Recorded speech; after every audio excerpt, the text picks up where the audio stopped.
کیا ہم واقعی ایک انسان کو ڈیزائن کر سکتے ہیں جیسے زندگی کا نقشہ بدلا جائے؟ آؤ معلوم کرتے ہیں۔ آج کل سائنٹسٹس کرسپر جیسے ٹولز سے جینز کو کٹ اور چینج کرتے ہیں، بیماریاں دور کرتے ہیں یا کچھ خوبیاں بدلتے ہیں۔ آئی وی ایف کے ذریعے ماں باپ ایسے ایمبریوز چن سکتے ہیں جو کچھ بیماریوں سے پاک ہوتے ہیں۔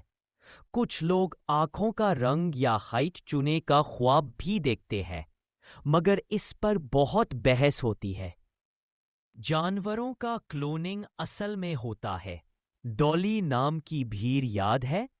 سائنٹسٹ سیدھی آرگنز بھی بنا رہے ہیں، مگر پورا انسان بنانا ابھی نہیں۔ کیا ہمیں انسان ڈیزائن کرنا چاہیے؟ کون فیصلہ کرے گا کہ بہترین کیا ہے؟ کیا اس سے امیر اور غریب میں جینیٹک فرق بڑھ